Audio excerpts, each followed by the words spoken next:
Hello दोस्तों, कैसे हैं आप लोग। मेरा नाम है मयंक और इस वीडियो में हम लोग करने वाले प्लेस ऑफ सप्लाई। अपने क्या कर रहे हैं, अपने 12 डेज की पूरी एक रिवीजन सीरीज कर रहे हैं आईडीटी की, जिसमें जीएसटी और कस्टम दोनों कवर है। ये आईडीटी कंसाइज बुक आप चाहो तो परचेज कर सकते हो, आपको डिस्क्रिप्शन में लिंक मिल जाएगा, और क्वेश्चन भी चाहो तो परचेज कर सकते हो। इस चैनल को सब्सक्राइब कर देना, वीडियो लाइक करना अगर ये वीडियो पसंद आई है या पूरी सीरीज पसंद आई, और कमेंट करके बताना कि कैसी रही आपकी ये पूरी जर्नी। तो चलिए स्टार्ट करते हैं प्लेस ऑफ सप्लाई से।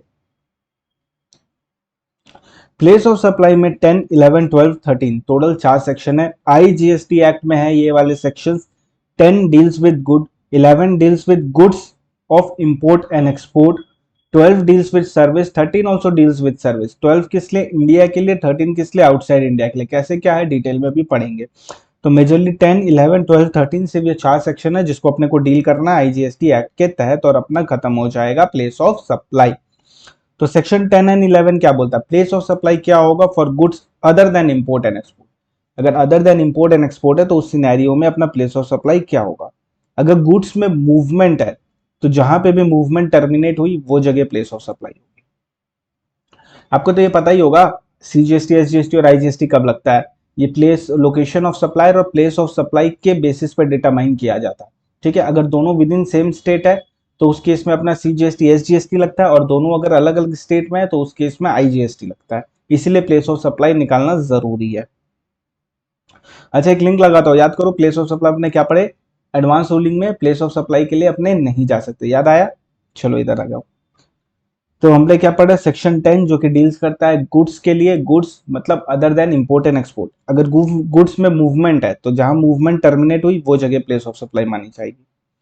Where goods are delivered to the recipient और any person in for the on the direction of third person. अगर थर्ड पर्सन यानी bill to ship to model है, bill to ship to model में principal place of business किसका लेंगे, third person का लेंगे। Principal place of business किसका लेंगे, थर्ड पर्सन का लेंगे। नीचे एक नोट बना है, यहाँ पे क्या लिखा है कि for bill to ship to model always write answer in two parts. दो आंसर आपको लिखना है। आपको बहुत बार नहीं दिखेगा दो आंसर, पर एग्जाम में आपको दो आंसर लिख के आना है। पार्ट वन होता है सप्लायर एंड थर्ड पर्सन के बीच में, जिसमें प्लेस ऑफ सप्लाई क्या होगा, थर्ड पर्सन का place of business. Part two जो होगा आंसर का वो होगा थर्ड पर्सन और रेसिपेंट के बीच में, जिसमें प्लेस ऑफ सप्लाई होगा वेयर मूवमेंट टर्मिनेट्स। ओके।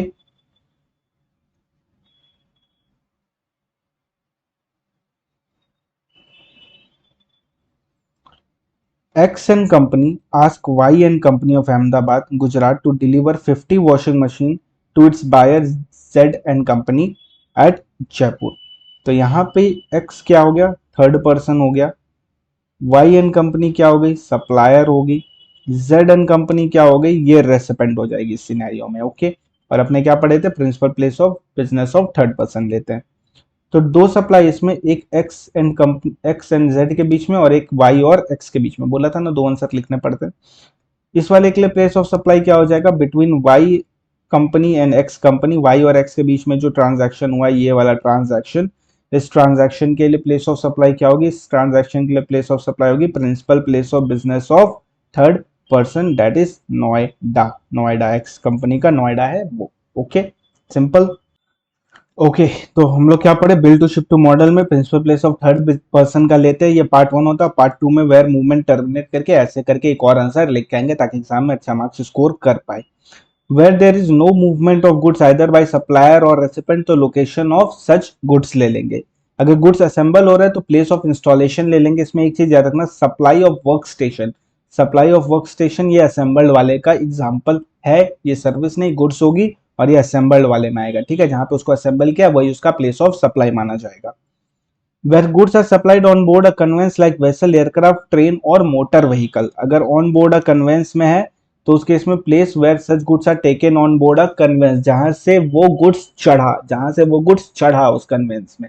ठीक है, फॉर एग्जाम्पल ट्रेन में आपने फ्रूटी मंगाई, आपने फ्रूटी पी, तो वो फ्रूटी का प्लेस ऑफ सप्लाई क्या हो जाएगा, जहां से वो फ्रूटी उस ट्रेन में चढ़ा। फ्रूटी तुम नहीं, ठीक है, जहां से गुड्स लोड हुआ उस कन्वेंस में, वो वाला जगह। फिर सेक्शन 11 ये बहुत इजी है। ये क्या बोलता है, इंपोर्ट और export.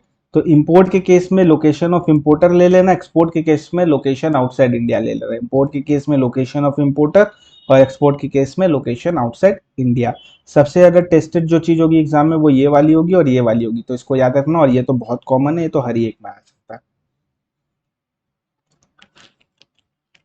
XZ limited Mumbai opens a new branch at Gurugram Haryana. वो परचेज करता है बिल्डिंग फॉर ऑफिस गुरुग्राम से।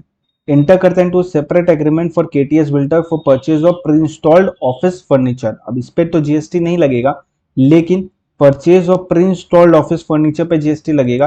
तो purchase of pre installed office furniture, pre installed यानी पहले से इंस्टॉल्ड है, तो कैसे सेल हो गया फर्नीचर का? नो मूवमेंट वाला। तो लोकेशन ऑफ सच गुड्स, और लोकेशन ऑफ सच गुड्स का है, फर्नीचर किस में अटैच है? बिल्डिंग में। बिल्डिंग कहाँ है? बिल्डिंग है गुरुग्राम में, तो प्लेस ऑफ सप्लाई क्या होगी? गुरुग्राम। तो office furniture no movement, location at time of delivery of such goods that is Gurugram.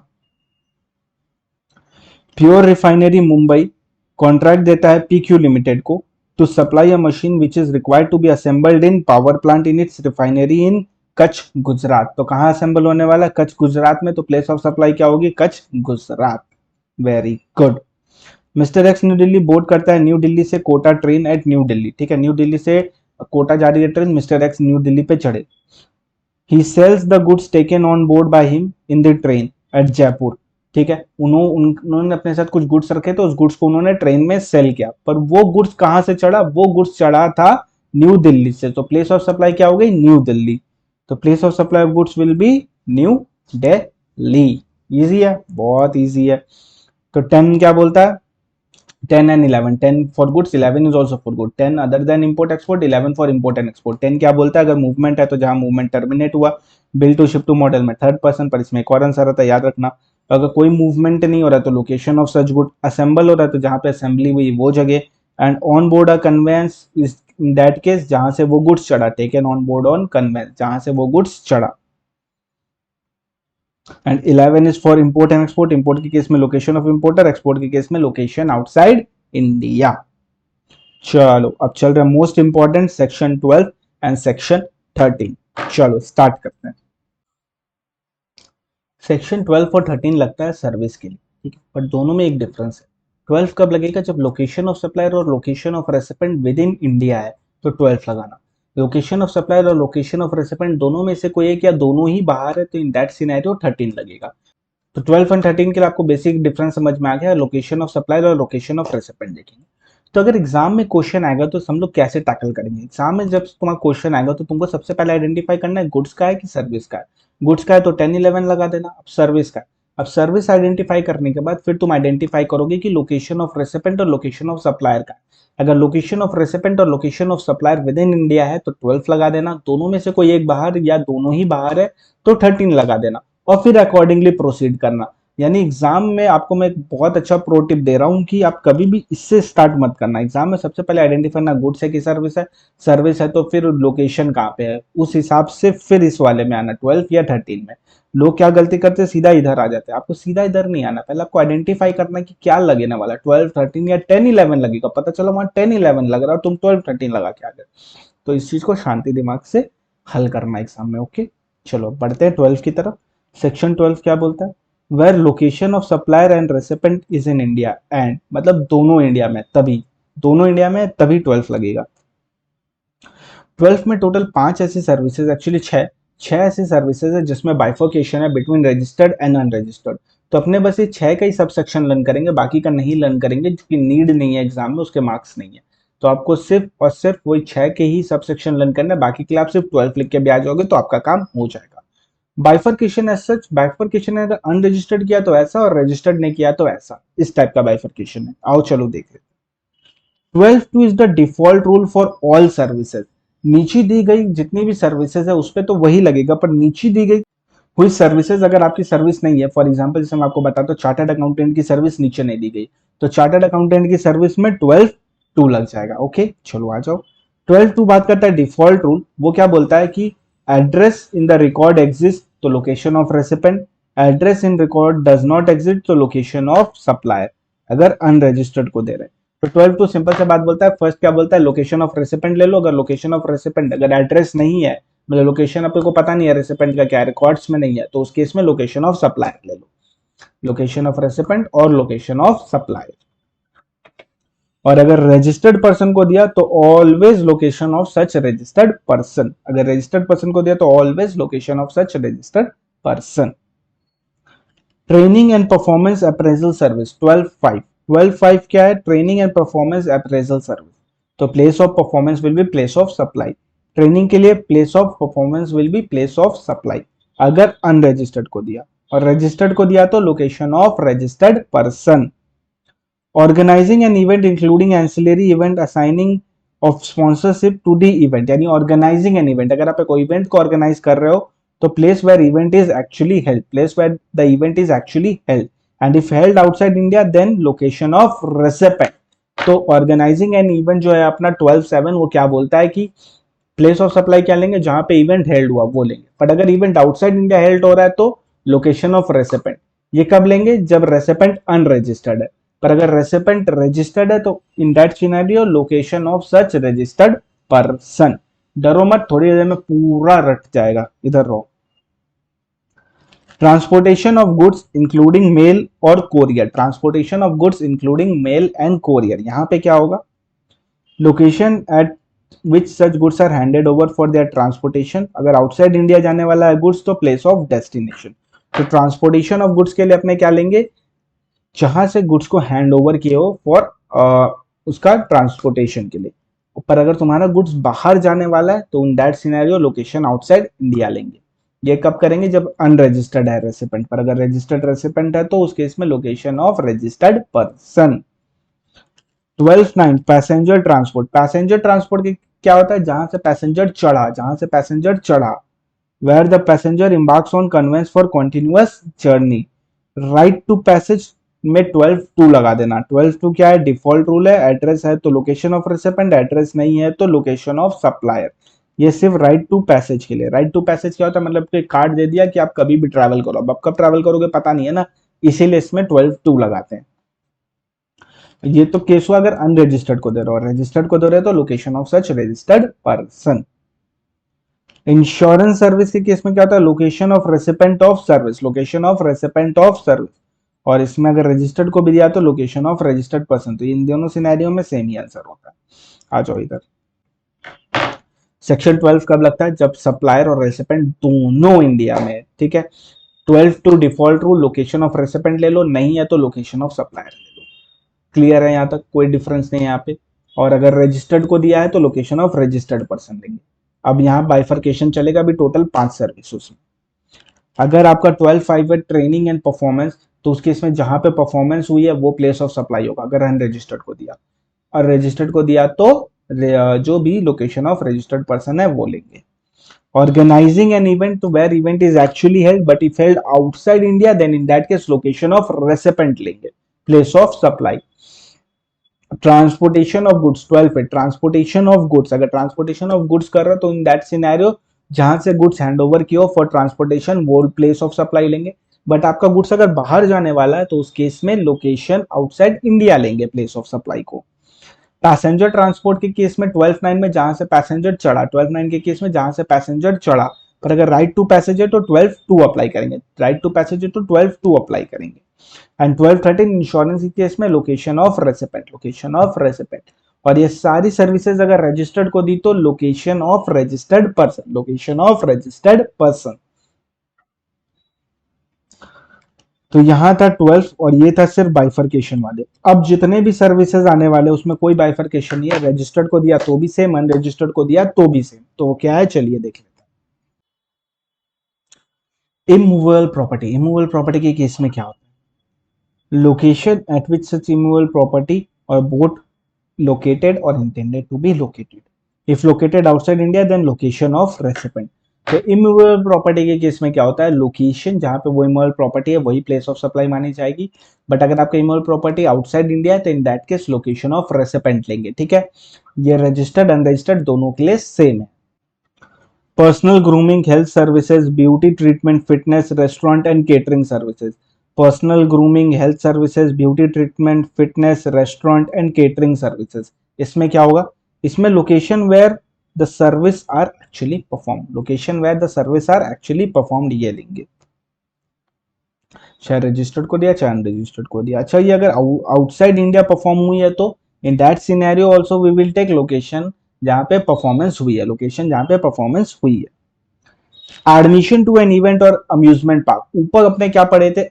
Admission नहीं, ऊपर अपने पढ़े थे organising an event. Organising an event में अपने क्या पढ़े थे, जहां इवेंट एक्चुअली हेल्ड है but if held outside India that in that case location of recipient. अभी अपने पढ़े एडमिशन टू एन इवेंट या अम्यूजमेंट पार्क, तो इस केस में क्या हो जाएगा, where event is actually held, where event is actually held, और where park is located, and if located outside India then also same answer, where event और park is located, where event is held और park is located. Registered को दो, unregistered को दो, same answer है। और 12(7) was for organising an event, यहां पे डिफरेंस था। Service on board a conveyance, service on board a conveyance, अच्छा goods on board a conveyance के लिए क्या था, जहां से गुड्स लोड हुआ।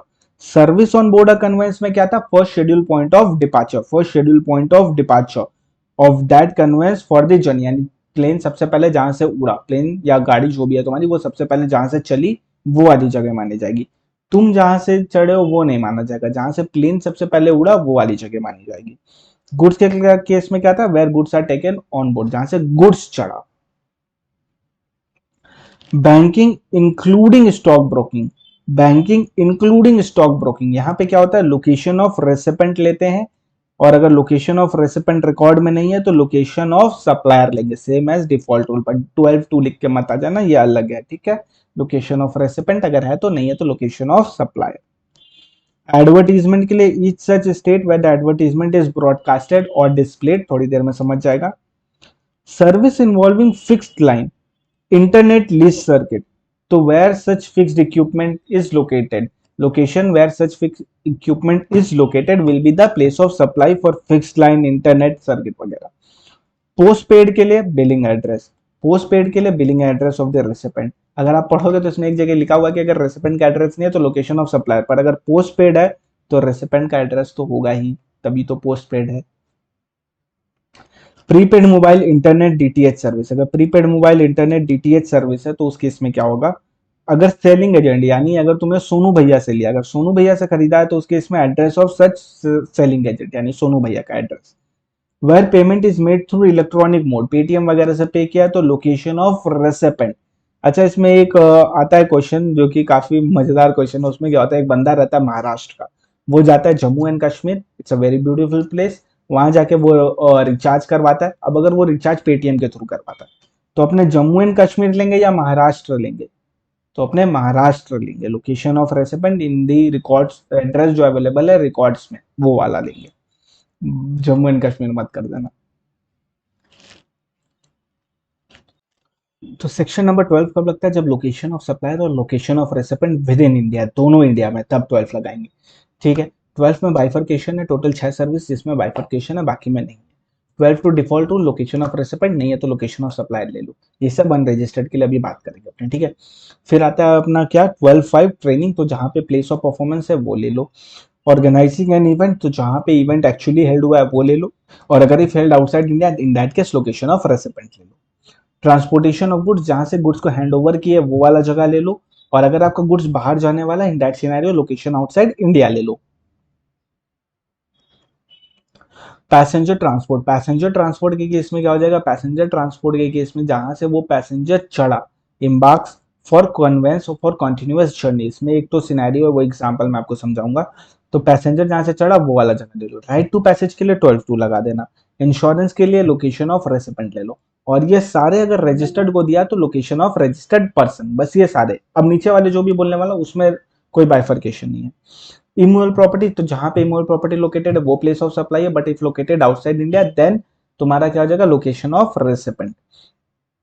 Personal groom, health services, beauty treatment, fitness, restaurant, ये सब के लिए place of performance.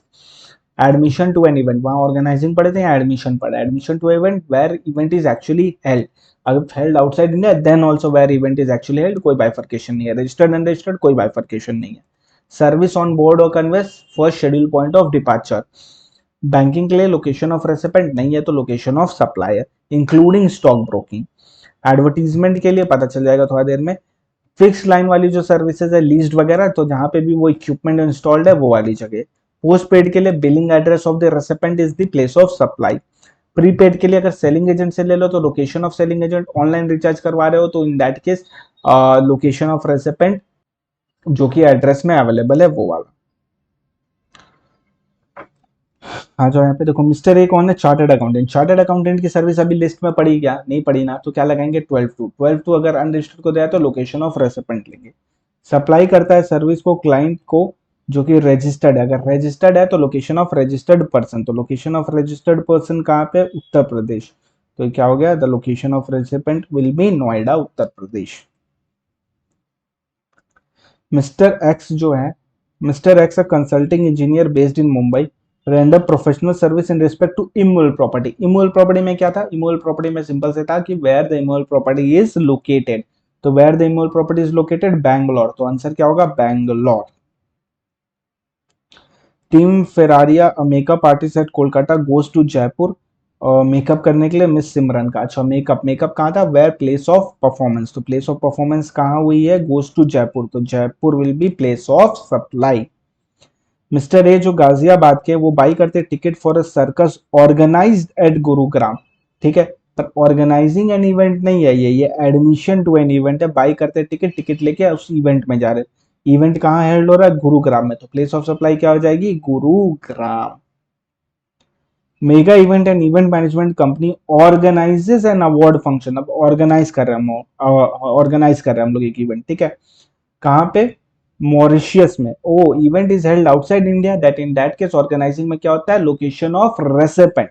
Recipient is Shah diamond जो कि गुजरात के हैं, अहमदाबाद के, तो place of supply will be Ahmedabad. देखा कितना इजी है प्लेस ऑफ सप्लाई, पूरा कैश मार्क्स है, और कई बार तो इसमें से 15 से 20 मार्क्स का भी क्वेश्चन आ जाता है, एक बार तो 12 मार्क्स का इतना इजी क्वेश्चन है तो तुम सोच नहीं सकते हो। बस ऐसा ही था जो दे रहा हूँ ना, एकदम ऐसा ही क्वेश्चन था, बस आइडेंटिफाई करो, प्लेस ऑफ सप्लाई लिखो, मार्क्स लेके जाओ, तो इसको छोड़ना मत। ग्रैंड वेडिंग प्लानर चेन्नई के हैं, उन्होंने हायर किया रमेश को जो कि अनरजिस्टर्ड पर्सन है, जो कि बेस्ड इन हैदराबाद है, to plan and organise his wedding in, जो भी है वहां पे जो कि है वहां पे। The recipient being an unregistered person and the event held outside India, तो इवेंट कहाँ हेल्ड हो रहा है, आउटसाइड इंडिया, तो प्लेस ऑफ सप्लाई अपने क्या लेंगे, location of recipient that is Hyderabad and not the location where event is held. Mister Suresh unregistered person है, वो साइन अप करते हैं excellent linguistic New Delhi for training on English speaking at their New Delhi centre. Okay तो training है, mister Suresh unregistered है, तो इस case में क्या हो जाएगा, न्यू दिल्ली सेंटर हो जाएगा, तो न्यू दिल्ली ले लेंगे, new Delhi will be the place of supply. देखो जो मैंने छोड़ा था ना उसको इस एग्जांपल से करते हैं। एक इवेंट मैनेजमेंट कंपनी है, उसने ऑर्गेनाइज किया सम प्रमोशनल इवेंट, एक state one and state two में for recipient R, 3 event state one में हुए, 2 इवेंट स्टेट टू में हुए। The charge of consolidated amount is 10 lakhs, तो इसमें क्या होगा, जितने इवेंट स्टेट वन में वो स्टेट वन में लेंगे, जो स्टेट टू में वो स्टेट टू में लेंगे, पर बाइफर्केशन करके कैसे करेंगे, 3:2 के रेशियो में, 3:2 के रेशियो में, तो 3:2 के रेशियो में बाइफरकेट कर दिया। The value of supply provided will thus be apportioned as 6 lakhs in state one and 4 lakh in state two, ये अपोर्शनमेंट करना पड़ता है। अनरजिस्टर्ड पर्सन सेंड करता है courier to his brother in Amritsar, okay, New Delhi का है, तो गुड्स कहां से सेंड हुई है, गुड्स से कहां हैंड ओवर हुआ, न्यू दिल्ली, तो प्लेस ऑफ सप्लाई क्या हो जाएगी, न्यू दिल्ली। मिस्टर श्याम जो कि अनरजिस्टर्ड पर्सन है गुरुग्राम का, वो बुक करते हैं 2 way air ticket, okay this is most important, इसको एक स्टार मार्क कर देना। 2 वे एयर टिकट का ही बात कर रहा था ट्रांसपोर्टेशन और पैसेंजर में, यानी एक बार यहाँ से यहाँ जा रहे फिर एक बार यहाँ से यहाँ। तुम भले ही एक ही टिकट में कॉन्टिन्यूस जर्नी को बुक करो, पर दोनों जर्नी को अलग ट्रीट करना है। जब यहाँ से यहाँ जा रहे हो तो प्लेस ऑफ सप्लाई ये होगी, जब यहाँ से यहाँ आ रहे हो तो प्लेस ऑफ सप्लाई ये होगी। He leaves New Delhi at 10 December in late night and lands in Mumbai the next day, ठीक है, तो उन्होंने कहा से न्यू दिल्ली टू मुंबई जा रहे, ठीक है, तो न्यू दिल्ली छोड़ा मुंबई लैंड हुए, तो जब इस वाले के लिए प्लेस ऑफ सप्लाई होगी न्यू दिल्ली, फिर ही लिव्स मुंबई एंड फिर न्यू दिल्ली जाते तो इस वाले के लिए प्लेस ऑफ सप्लाई होगी मुंबई, तो 2 प्लेस ऑफ सप्लाई निकलेगी। The return journey is treated as separate journey, भले ही सेम टिकट एक ही साथ बुक करो एक ही कागज में, उससे कोई मतलब नहीं है। प्लेस ऑफ सप्लाई क्या होगा, न्यू दिल्ली और Mumbai respectively. Mister A Chennai by shares from stock broker, ऊपर स्टॉक ब्रोकर भी कवर था, वहां हम लोग क्या लेते हैं, लोकेशन ऑफ रेसिपेंट, तो चेन्नई, तो प्लेस ऑफ सप्लाई क्या होगा, Chennai. Mister C from Varanasi Uttar Pradesh visit करते हैं बैंक इन न्यू दिल्ली। ठीक है, डिमांड ड्राफ्ट बनाने के लिए मिस्टर सी का कोई अकाउंट नहीं है उसमें, तो इन सिनेरियो में क्या हो जाएगा, लोकेशन ऑफ रेसिपेंट ऐसे लेते हैं वाराणसी होना चाहिए, पर सिंस उसका कोई डिटेल्स नहीं है अपने पास तो अपने क्या लेंगे, location of supplier that is new Delhi, visit bank जो कि न्यू दिल्ली का है इसीलिए।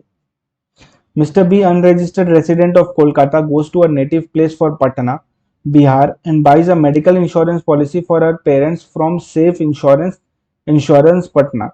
तो यहाँ पे प्लेस ऑफ सप्लाई क्या होगा, पटना, लोकेशन ऑफ रेसिपेंट लेंगे पटना। ओके,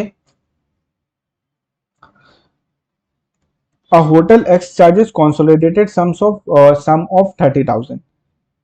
दिल्ली में 2 नाइट रुका, आगरा में 1 नाइट रुका, तो बताओ प्लेस ऑफ सप्लाई क्या होगी, दिल्ली वाले के लिए दिल्ली, आगरा वाले के लिए आगरा, पर बांटेंगे कैसे, 2:1 के रेशियो में, 2:1 के रेशियो में बांट देंगे, 20,000 और 10,000। सिंपल है, यही इसमें है और कुछ भी नहीं, ऊपर कॉम्प्लिकेटेड तरीके से लिखा था पर उसका मतलब बहुत सिंपल है। अब आते हैं सेक्शन 13 की तरफ। प्लेस ऑफ सप्लाई और service by location of supplier और location of recipient is outside India. Location of supplier और location of recipient is outside India, दोनों में से कोई एक बाहर है या दोनों ही बाहर है तो 13 अप्लाई करेंगे, दोनों इंडिया में तो 12 अप्लाई करेंगे। सोचने का पैटर्न वही है, पहले गुड्स है कि सर्विस है, अगर सर्विस है तो 12 लगेगा कि 13 लगेगा, वो depending on the location determine करेंगे, और उसके बाद ये सारे अपने पढ़ेंगे कैसे क्या है। जैसे 12th में बाइफर्केशन था ना रजिस्टर्ड अनरजिस्टर्ड के बीच में, यहाँ पे भी नहीं है, यहाँ कोई बाइफर्केशन नहीं है, बहुत ज्यादा इजी है, इसमें दोनों के लिए सेम होगा। सबसे पहले 13(2) डिफॉल्ट रूल। अच्छा, सिंस बाइफर्केशन नहीं है तो सब सेक्शन रन करने का कोई नीड नहीं है, सिर्फ 13 लिख के आ जाओगे काम हो जाएगा। 13(2) डिफॉल्ट रूल क्या बोलता है, अगर एड्रेस है तो लोकेशन ऑफ रेसिपेंट, एड्रेस नहीं है तो लोकेशन ऑफ सप्लायर, सेम जो वहां था वो यहाँ पे। Service supplied in respect of goods for which physical availability is required या physical presence of individual is required.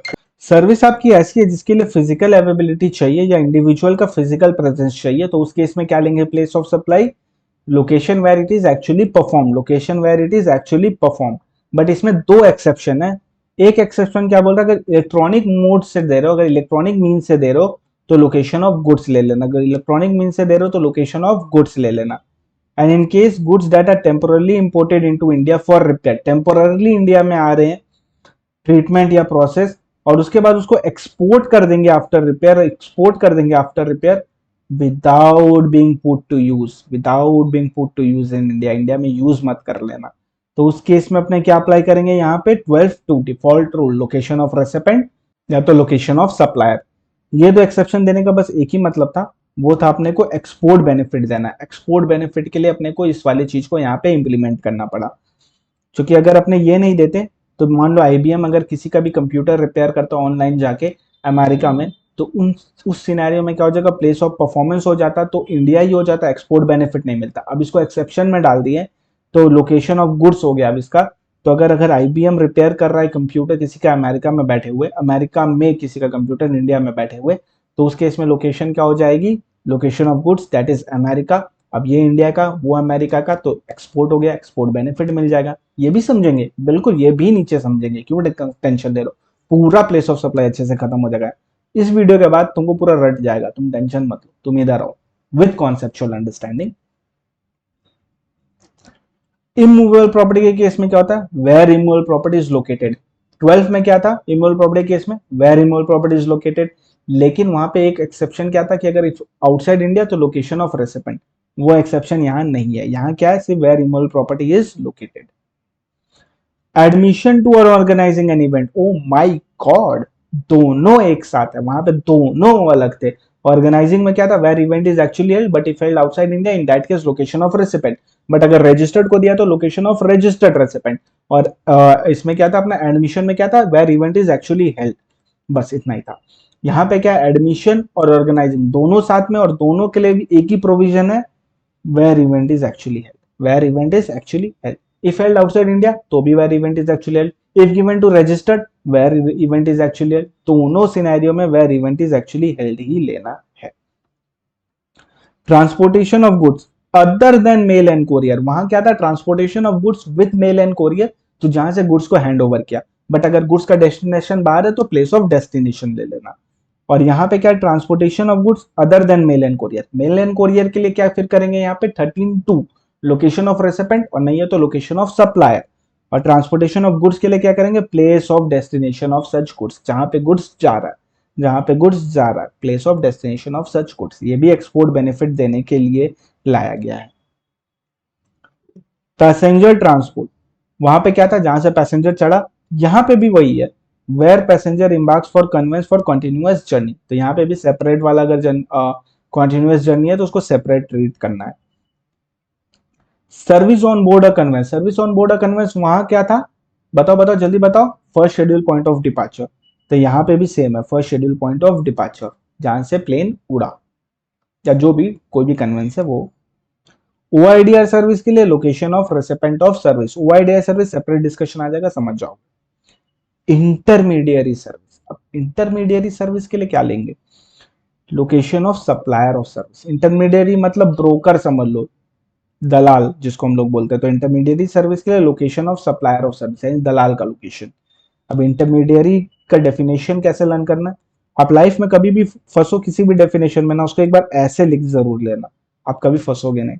चलो बताता हूँ। इंटरमीडियरी मीन्स ब्रोकर और एजेंट हु अरेंजेस और फैसिलिटेट क्या, सप्लाई ऑफ गुड सर्विसेज और बोथ और security between two or more person, but does not include a person who supplies goods, services, both or security on his own account। तो security भी यहाँ cover है, यानी stock broker कहाँ cover होगा, stock broker भी यहाँ कवर होगा। Location of supplier of service, वहां पे स्टॉक ब्रोकिंग क्या कवर थी, बैंकिंग वाले के साथ लोकेशन ऑफ रेसिपेंट, और नहीं है तो लोकेशन ऑफ सप्लायर, बट यहाँ पे location of supplier of service ही लेंगे। Service consisting of hiring of means of transport including hatch but excluding aircraft for a period up to 1 month। तो location of supplier of service, और अगर 1 month के beyond है तो 13(2)। आ जाओ नीचू, ये देखो एयरक्राफ्ट अगर 10 दिन के लिए, तो मैंने क्या बोला, एक्सक्लूडिंग वेसल एंड एयरक्राफ्ट। तो एयरक्राफ्ट व्हीकल कितना भी दिन के लिए हो उसके लिए हमें, एयरक्राफ्ट और वेसल कितना भी दिन के लिए उसके लिए हमेशा 13(2) लगेगा। 10 दिन तो भी 13(2), 40 डेज तो भी 13(2), वेसल 10 दिन तो भी 13(2), वेसल 40 डेज तो भी 13(2)। हैच, हैच इंक्लूडेड था वहां पे, yacht for a period of 10 days, तो it is below 30 days, below 1 month, तो उस केस में 13(8), उस वाले सेक्शन का नाम है 13(8)। और hatch up to a period of 40 days, तो ये बियॉन्ड 1 मंथ हो गया, तो 13(2)। Truck up to a period of 10 days, truck चूंकि हम क्या बोले, वेसल और एयरक्राफ्ट एक्सक्लूड है, मतलब ट्रक तो इंक्लूड है, तो 13(8) में आएगा अगर 10 दिन तक है, चूंकि लेस देन 1 मंथ है। 40 डेज में जाएगा 13(2) में चला जाएगा, चूंकि मोर देन 1 मंथ है। इस डायग्राम को देख लो, अच्छे से समझ में आ जाएगा। एयरक्राफ्ट और वेसल है, ठीक है, तो 13(8) नॉट एप्लीकेबल, यानी 13(2) एप्लीकेबल। और एयर तुम्हारा ट्रक है या हैच है, तो उस केस में 13(8) is applicable only if up to 1 month, अगर 1 मंथ तक है तो ही, और 1 मंथ से ज्यादा है तो इन दैट सिनेरियो 13(2) लग जाएगा।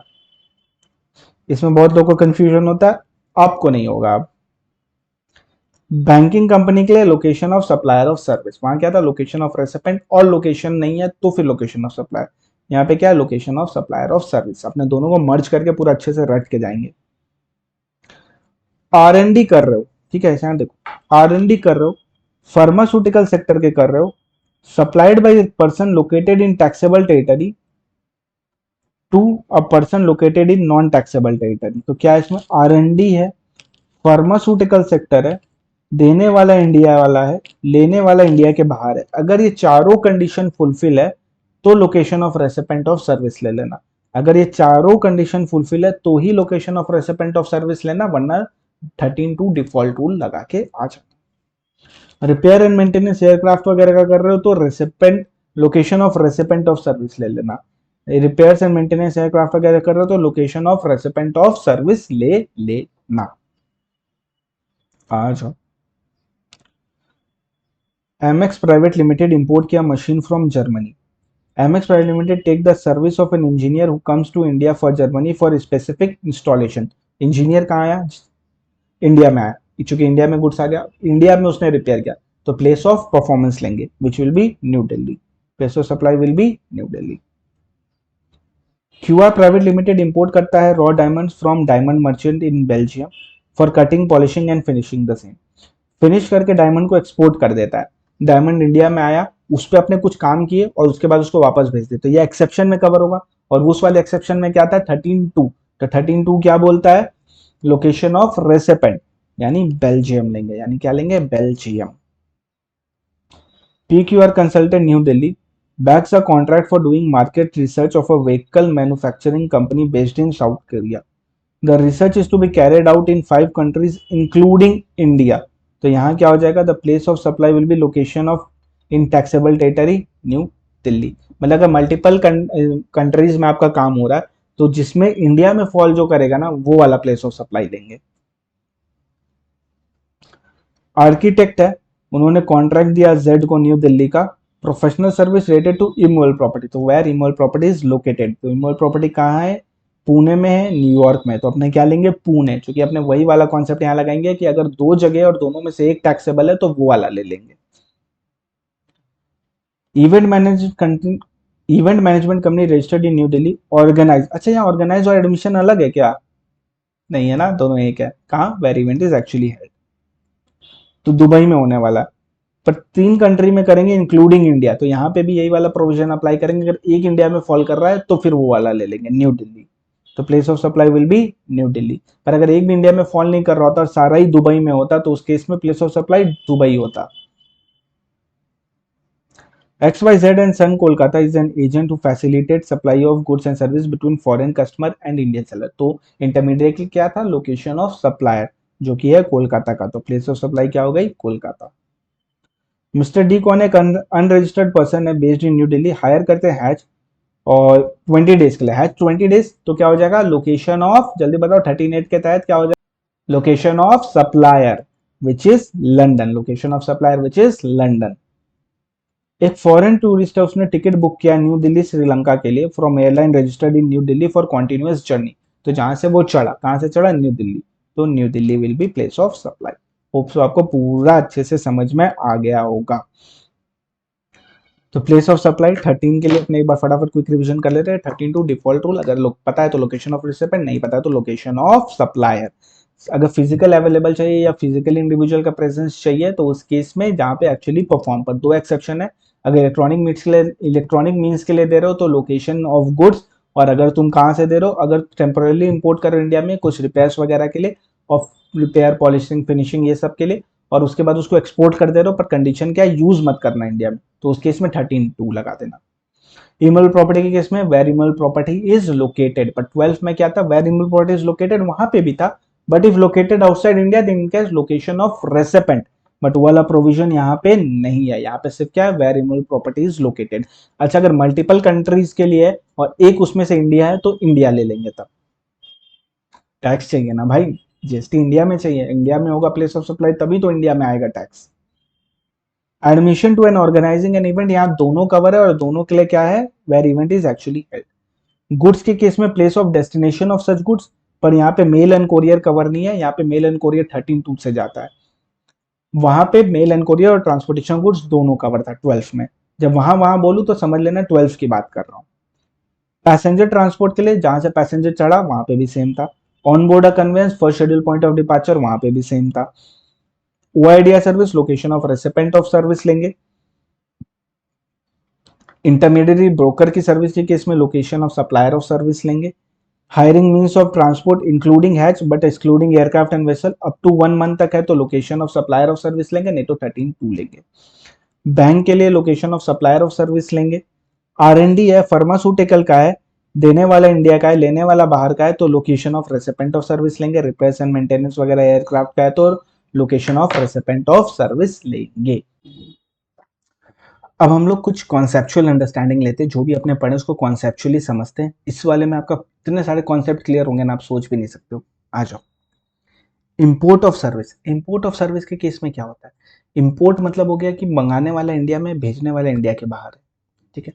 तो मंगाने वाला इंडिया में मतलब location of recipient is in India, location of supplier is outside India, place of supply India में होना चाहिए, माल इंडिया में आना चाहिए, यानी सर्विस इंडिया में आनी चाहिए, तो प्लेस ऑफ सप्लाई इंडिया में होना चाहिए। सिंस देखो ये दोनों लोग बाहर है तो हम लोग क्या अप्लाई करेंगे, 13 अप्लाई करेंगे, सर्विस का केस है 13 अप्लाई करेंगे। तो सेक्शन 13 के तहत अगर प्लेस ऑफ सप्लाई इंडिया में हो जाती है तो ये इंपोर्ट सर्विस कहलाएगी। लोकेशन ऑफ रेसिपेंट इंडिया में, location of supplier outside India है, and place of supply India में as per section 13। Now this is import of service. For consideration किए कि विदाउट कंसिडरेशन किए, ये देखना पड़ेगा। विदाउट कंसिडरेशन किए तो सप्लाई ही नहीं है, कोई जीएसटी नहीं आएगा। बट अगर विद कंसिडरेशन किए तो सप्लाई है और आरसीएम लगेगा, रेसिपेंट इस पे टैक्स पे करेगा। अगर विदाउट कंसिडरेशन किए फिर भी सप्लाई होगा अगर रिलेटेड से किए और ओन एस्टैब्लिशमेंट से किए, रिलेटेड या ओन एस्टैब्लिशमेंट से किए तो वो सप्लाई हो जाएगा और उस पर आरसीएम लग जाएगा। एक्सपोर्ट सर्विस कब कहते हैं, एक्सपोर्ट सर्विस कहते हैं जब रेसिपेंट क्या है, एक्सपोर्ट कर रहे हैं, यानी recipient outside India, location of supplier in India, place of supply outside India. तो location of recipient outside India, location of supplier in India, place of supply outside India. अब दोनों पार्टी बाहर है तो क्या लगाएंगे, सेक्शन 13 ऊपर पढ़ के आए हैं ना। अमाउंट लेकिन फॉरेक्स में आना चाहिए, अमाउंट तुमको कन्वर्टेबल फॉरेक्स में आना चाहिए और ओन एस्टैब्लिशमेंट को सप्लाई नहीं होनी चाहिए। अब ये हो गया एक्सपोर्ट सर्विस। एग्जाम में क्या लिखना है वो भी यहीं पे बता दे रहा हूं। एग्जाम में लिखना आपको export benefit under section 16 can be claim provided other condition are satisfied. अब एक्सपोर्टर के पास दो ऑप्शन है, क्या, या तो वो पे करेगा आईजीएसटी और क्लेम कर लेगा रिफंड, और या तो वो एक्सपोर्ट करेगा without paying IGST under bond और लेटर ऑफ अंडरटेकिंग। तो एक्सपोर्ट सर्विस के लिए आउटसाइड इंडिया होना चाहिए, रेसिपेंट सप्लायर इंडिया में होना चाहिए, सेक्शन 13 के तहत place of supply outside India determine होनी चाहिए, कन्वर्टेबल फॉरेक्स में पैसा आना चाहिए, अमाउंट ओन एस्टैब्लिशमेंट के लिए नहीं होना चाहिए, सप्लाई ओन एस्टैब्लिशमेंट को नहीं होना चाहिए। Now this export service, now this is export service. Right in exam that export benefit under section 16 can be claimed provided other condition are satisfied। दो ऑप्शन है, पे करो आईजीएसटी और क्लेम करो रिफंड, या एक्सपोर्ट कर दो without paying IGST under bond और letter of undertaking. Import goods के केस में क्या होता है, bringing into India from place outside India, ACD 37 और 39 लगता है इसमें, पर वैल्यूएशन इसका कस्टम से होता है। प्लेस ऑफ सप्लाई 11 से डिटरमाइन होगा, इंडिया में होना चाहिए, and location of supplier outside India होना चाहिए। सिंपल है, ये कस्टम करने के बाद थोड़ा और अच्छे से समझ में आएगा। एक्सपोर्ट गुड्स में क्या होता है, taking out of India, location of supplier India, place of supply outside India, 11 से डील करेंगे चूंकि गुड्स है। No condition of forex, export good में फॉरेक्स का कंडीशन नहीं है, ओन एस्टैब्लिशमेंट में भी कोई इशू नहीं है। Now this is export of goods. अब एग्जाम में क्या लिखेंगे, export benefit under section 16 can be claim provided other condition are satisfied and exporter has two option, IGST pay करो रिफंड क्लेम करो, या export without paying IGST under bond. तो ये रहा आपका पूरा कॉन्सेप्चुअल अंडरस्टैंडिंग इंपोर्ट एक्सपोर्ट का। अब सेक्शन 8 इंट्रा मतलब मेरा, सेक्शन 7 इंटर मतलब इंटर। तो इंटर क्या होता है, जब लोकेशन ऑफ सप्लायर और place of supply two different state, two different union territory या स्टेट एंड यूनियन टेरिटरी, यहाँ पे क्या लगता है आईजीएसटी। इंट्रा क्या होता है, जब लोकेशन ऑफ सप्लायर और place of supply is in same state, यहाँ क्या लगता है सी और एस या यूटी भी लग सकता है, ठीक है, सी एंड एस और यूटी स्पेसिफिकली बोलूं तो, ठीक है। अब लीस्ट सर्किट में क्या होता है, मान लो लीस्ट सर्किट ऐसे बिछा दिया, ठीक है, अब वो एक स्टेट से दूसरे स्टेट जा रहा है, तो उसका बाइफर्केशन कैसे करेंगे। जैसे इमोल प्रॉपर्टी में याद करो हम लोग क्या किए थे, 2 nights in Delhi and 1 night in Agra, तो वहां क्या कहते 2:1 के रेशियो में बांटे थे। बट यहाँ पे कैसे बांटेंगे, तो यहाँ अपने बांटेंगे नंबर ऑफ पॉइंट्स के बेसिस पे, number of points, number of points, तो जितने पॉइंट्स लाई करेंगे उसके बेसिस पे वैल्यू ऑफ सप्लाई को बांटेंगे। पर कुछ इंटरमीडिएरी पॉइंट होगा, इंटरमीडिएरी जो पॉइंट है ना उसको भी कंसिडर करेंगे अगर अगर लीस्ट सर्किट का बेनिफिट उसको अवेलेबल है, तो लीस्ट सर्किट का बेनिफिट अगर उसको अवेलेबल है तो उसको भी कंसिडर करेंगे। एक कंपनी उसने लीस्ट सर्किट बिछाई है कोलकाता, पटना और गुवाहाटी में, यानी वेस्ट बंगाल, बिहार और असम में, तो किस रेशियो में बांटेंगे, 1:1:1 के रेशियो में बांटेंगे। अब कुछ अमेंडमेंट है मई 2022 का, बहुत इजी है, क्या बोलता है, place of supply in respect of B2B supply of maintenance repair and overhaul service, यानी MRO service in respect of ship and other vessel, तो इस केस में shall be the location of recipient of service, यानी in short बोलूं तो MRO service के लिए क्या होगा, location of recipient. MRO service के लिए क्या होगा, लोकेशन ऑफ रेसिपेंट। MRO क्या होती है, मेंटेनेंस रिपेयर और overhaul service, service of ship and vessel, याद रखना, सिर्फ शिप और वेसल, एयरक्राफ्ट नहीं, एयरक्राफ्ट नहीं, एयरक्राफ्ट नहीं। If an Indian company has received MRO service from a foreign supplier, place of supply क्या हो जाएगा, India, that is location of recipient being India, and such service would qualify as import service, उसको import का दर्जा देने के लिए इस चीज को यहाँ पे लाया गया है। That's it. सो यहाँ पे आपका पूरी तरह से कवर हो जाता है place of supply. Hope so आपको बहुत मजा आया होगा और जाते जाते आपको आधे से ज्यादा चीजें लर्न हो चुकी होंगी। इस वीडियो को एक और बार देख लेना, वो अच्छे से समझना है और लर्न करना है तो एक बार वीडियो देखो, खुद से कंसाइज बुक से पढ़ो, क्वेश्चंस बना लो, जितने भी है तुम्हारे पास उतने बना लो, और उसके बाद वापस एक बार ये वीडियो देख लो 1.25 या 1.5 की स्पीड में फटाफट, ताकि पूरा रिवीजन अच्छे से हो जाए। Place of supply one of the most important topic है। होप्स आपको बहुत मजा आएगा, चलिए मुझे तो बहुत मजा आया। वीडियो को लाइक कर देना, चैनल को सब्सक्राइब कर देना, कमेंट करके बताना कैसी लग रही है वीडियो और ये पूरी सीरीज कैसे लग रही है। अपने दोस्तों के साथ भी शेयर करना और इंस्टाग्राम में हमें फॉलो कर देना, डिस्क्रिप्शन में लिंक मिल जाएगी और कमेंट सेक्शन में भी मिल जाएगी, और कंसाइज बुक की परचेज लिंक भी आपको कमेंट सेक्शन में मिल जाएगी। थैंक यू वेरी मच, जुड़े रहना हमारे साथ। हम लोग टेलीग्राम पे पहले ही पोस्ट कर देते हैं कि नेक्स्ट डे कौन सी वीडियो आने वाली है, ताकि आप मेंटली प्रिपेयर हो। तो इस चीज का अगर फायदा उठाना है तो टेलीग्राम में हम लोग को फॉलो कर लेना। चलो बाय बाय, टेक केयर।